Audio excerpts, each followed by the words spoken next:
Pouca gente se dá conta, mas o complexo de inferioridade geralmente não começa com um grande trauma, e sim com pequenos momentos de inadequação acumulados ao longo dos anos. Situações em que você, ainda criança, percebeu que não era o mais rápido, o mais esperto, o mais bonito. Olhares que desaprovavam, comparações com irmãos, colegas ou ídolos, correções que vinham mais fortes do que elogios. E sem perceber, você começou a construir uma crença invisível. Tem algo errado comigo. Carl Jung dizia que nossa psique é como uma árvore, e aquilo que é vivido na infância se torna a raiz. Mesmo que a gente não veja, está alimentando tudo. Se as primeiras raízes da sua vida foram formadas em solo de rejeição ou humilhação, você pode crescer com a sensação permanente de não estar à altura. Mas isso não é só uma ideia, isso molda a forma como você se comporta. Um elogio te deixa desconfortável. Uma oportunidade nova te faz hesitar. Você se sabota, não porque não quer vencer, mas porque lá, no fundo, acredita que não deveria, ou que não tem o que é necessário. Esse sentimento de ser menos vai se infiltrando em áreas cruciais da vida. Nos relacionamentos, você aceita menos do que merece. No trabalho, você não se posiciona. Na vida pessoal, você evita riscos. E quanto mais você se diminui, mais parece confirmar a profecia de que não é suficiente. A mente cria um roteiro, e esse roteiro se repete sem que você perceba. Mas, e se esse roteiro não for seu? E se ele foi escrito com as palavras de outras pessoas, pais, professores, colegas, padrões sociais? E se na verdade você está interpretando um papel que te deram, mas que nunca te pertenceu? É aqui que o trabalho profundo de Jung começa. Descobrir a origem do enredo. Entender onde, quando e por que você começou a acreditar que era menos. Porque só quando você entende a origem, você pode escolher um novo destino. O complexo de inferioridade é sorrateiro. Ele raramente aparece como autodepreciação explícita. Pelo contrário, ele se disfarça. Assume formas socialmente aceitas, elogiadas até. Modéstia, humildade, autocrítica, mas há uma linha tênue entre ser humilde e ser incapaz de reconhecer o próprio valor. Quantas vezes você minimizou um elogio? Não é nada demais. Foi só sorte. Quantas vezes você se calou diante de algo que sabia, com medo de parecer arrogante? Quantas vezes elogiou os outros com facilidade, mas não conseguiu aceitar um elogio sem desconforto? Jung dizia que o ego ferido não se manifesta apenas pela grandiosidade, mas também pela autonegação constante. O complexo de inferioridade muitas vezes se instala como uma espécie de ética da pequenez. Você passa a acreditar que crescer é perigoso, que brilhar vai incomodar, que se destacar é um pecado de orgulho. Mas a verdade é que ao negar sua luz, você também enfraquece a dos outros, porque ninguém é inspirado por uma presença que se encolhe. A modéstia constante pode ser, na verdade, um escudo, um jeito de evitar julgamento, rejeição, confronto. Esse complexo cria uma armadilha. Para não parecer presunçoso, você se mantém pequeno. Para não ser criticado, você não ousa. Para não decepcionar, você nem tenta. E assim, a vida vira um campo minado de oportunidades perdidas. É como se, ao longo do tempo, você tivesse feito um pacto invisível. Não vou causar problemas, não vou chamar atenção, não vou incomodar. Mas esse pacto te aprisiona. E o preço é alto. Sua autenticidade, sua potência, seu espaço no mundo. Jung propunha o oposto disso. Ele acreditava que a verdadeira maturidade não é se esconder, é integrar.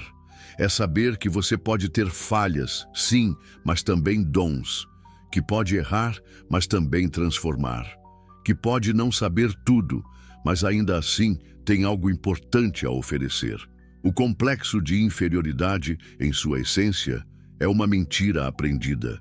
E quanto mais você se apega à máscara da modéstia, mais se distancia do seu eu verdadeiro. O que parece humildade pode ser medo. O que parece discrição pode ser vergonha. E enquanto esses disfarces reinam, a sua verdadeira força permanece adormecida. Existe uma voz dentro de você. Ela não grita, não se impõe, ela sussurra. Em momentos decisivos, ela aparece. Quando você está prestes a se arriscar, ela diz: "Você não é bom o bastante." Quando surge uma oportunidade, ela pergunta: "Quem você pensa que é?" Quando você erra, ela sentencia: "Sabia que ia dar nisso." Essa voz não nasceu contigo. Ela foi construída, aos poucos, silenciosamente, pelas experiências da sua vida. Pais exigentes demais, professores que comparavam, amigos que ridicularizavam, ambientes onde vulnerabilidade era fraqueza. Tudo isso foi se somando e moldando um crítico interno que não tem piedade. Carl Jung via essa voz como parte de um complexo, um fragmento da psique que ganha vida própria. Ela age como se fosse racional, protetora, prudente, mas na verdade ela alimenta o medo, o bloqueio, a sabotagem. E o mais perigoso, ela se camufla como realismo. Diz que está te ajudando a manter os pés no chão, quando na verdade está te acorrentando ao passado. É por isso que muitos vivem uma vida muito menor do que poderiam, porque carregam essa voz, invisível, mas poderosa. Não ousam, não criam, não amam com profundidade, porque acreditam nela. Acreditam que não são suficientes, que são impostores, que vão falhar. E quanto mais você escuta essa voz, mais ela se fortalece. É um ciclo. Você hesita por medo, então a vida não responde como gostaria. E aí a voz diz: "Tá vendo? Eu tinha razão." E você afunda mais um pouco. Mas aqui está a virada. Essa voz pode ser desafiada. Ela não é verdade absoluta. Ela é um programa antigo, mal configurado, rodando no fundo da sua mente. E programas podem ser reescritos. Jung diria: traga essa voz à consciência. Escute-a, sim, mas questione-a. De onde ela veio? Quem a plantou aí dentro? Essa crítica tem fundamento ou é apenas um reflexo de dores antigas? Silenciar essa voz não é reprimi-la, é enfrentá-la com consciência, é construir dentro de você uma outra voz, firme, amorosa, lúcida, uma voz que diz: você pode, você merece, você está aprendendo, porque só assim, pouco a pouco, o inimigo interno deixa de comandar e você volta a ser o autor da própria história. Para Jung, o complexo de inferioridade não nasce do acaso. Ele é, na verdade, um sintoma de uma ferida emocional antiga, profunda e quase sempre ignorada. Ele não está só na superfície do "me sinto menos", está nas entranhas da alma, como uma dor mal curada, que pulsa toda vez que nos aproximamos de algo grande demais, bonito demais, verdadeiro demais. A criança que foi comparada, o adolescente que se sentiu invisível, o adulto que aprendeu a esconder seus sonhos para não ser ridicularizado. A origem é sempre essa, um momento em que a nossa essência foi tratada como algo pequeno demais, inconveniente demais, inadequada demais. E isso foi registrado no inconsciente como uma verdade. Não é só que fizeram você se sentir inferior, é que em algum momento você passou a acreditar que era. O complexo então se torna uma armadura. Ele tenta te proteger da dor original. Você evita se expor, evita ousar, evita se destacar. Porque lá no fundo tem medo de reviver aquela ferida, tem medo de sentir de novo que não é suficiente, que não merece, que vai ser rejeitado.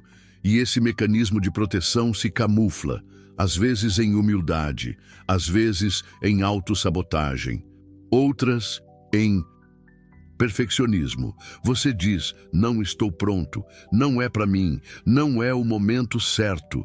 Mas o que está por trás disso é o medo de falhar, ou pior, o medo de ser visto. Jung nos convida a encarar esse medo com coragem, a olhar para a ferida não para alimentá-la, mas para entendê-la, porque enquanto ela for inconsciente, ela comanda. Mas quando se torna consciente, ela pode ser transformada. A raiz do complexo não é o fracasso, é a dor não reconhecida.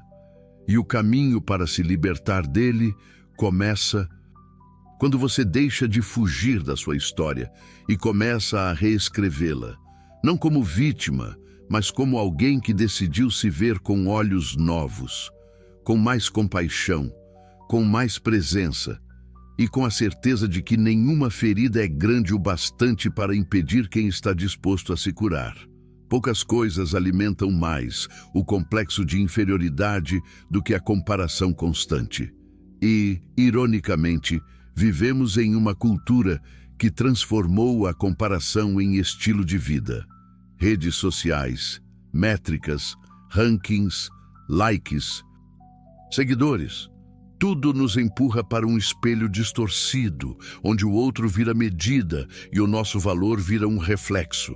Mas Carl Jung nos lembra que cada pessoa é um universo único e que o erro começa quando tentamos viver a trajetória de alguém com as ferramentas da nossa alma. Não há um roteiro comum, não há um modelo ideal. E toda tentativa de copiar um caminho alheio só serve para nos afastar ainda mais de quem somos. Quando você compara sua história com a do outro, ignora o que foi vivido nos bastidores. Você vê o palco, mas não os ensaios. Vê o sucesso, mas não o custo. E ao fazer isso, começa a se diminuir sem perceber. Eu devia ser mais assim. Eu devia ter feito aquilo. Eu estou atrasado. Mas atrasado em relação a quê? A quem? A comparação é traiçoeira porque começa como inspiração e termina como julgamento.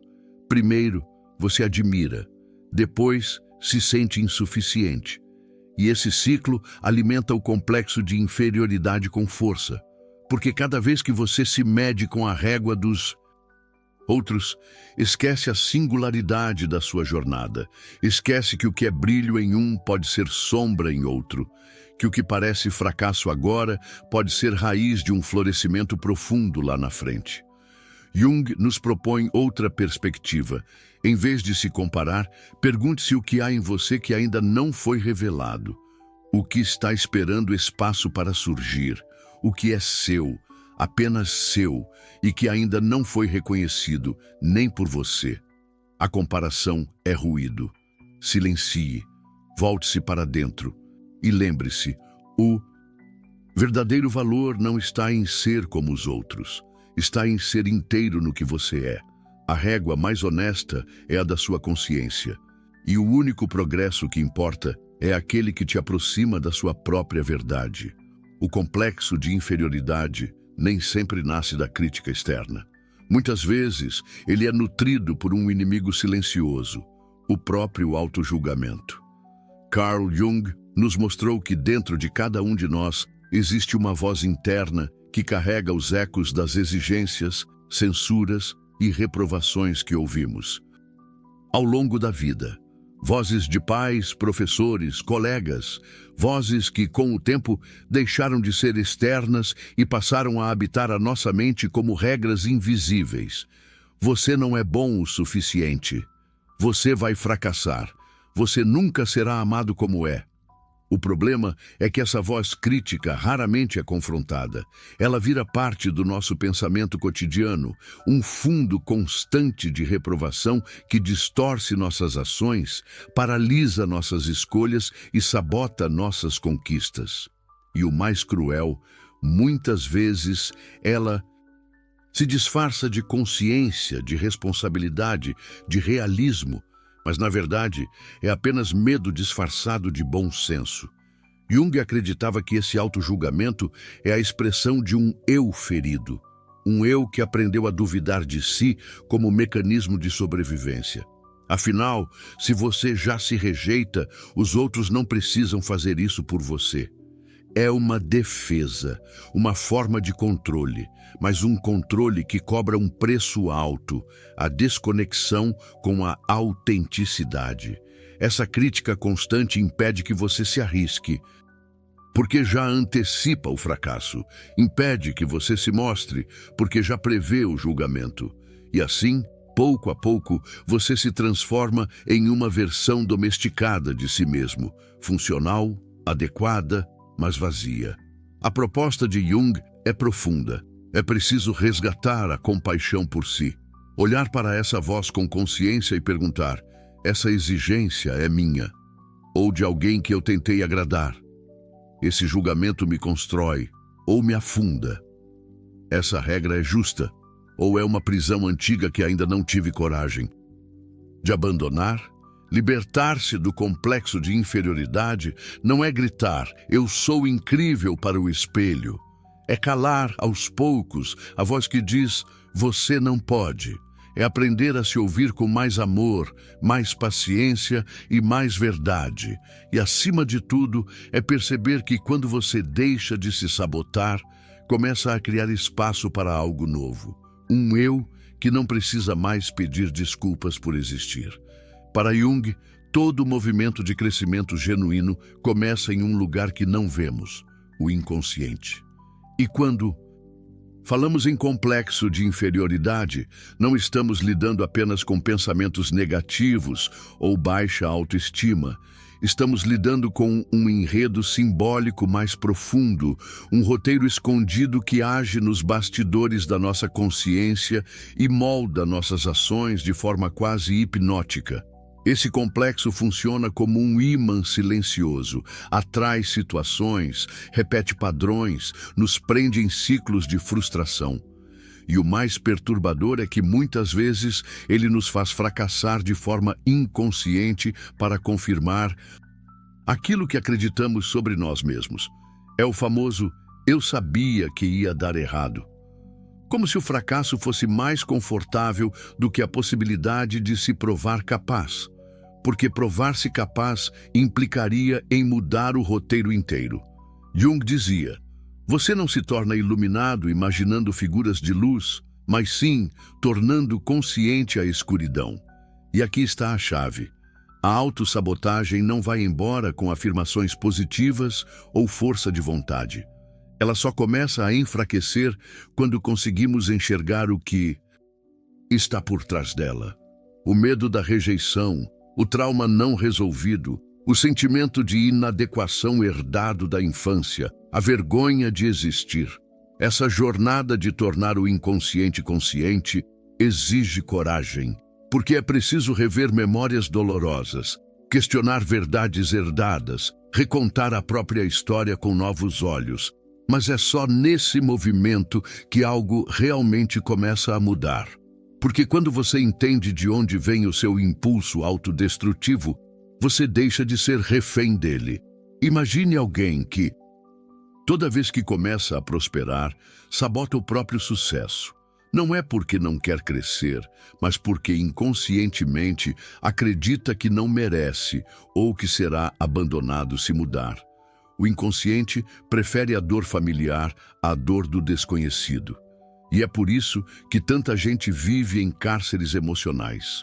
Porque o sofrimento conhecido parece mais seguro do que a liberdade sem garantias.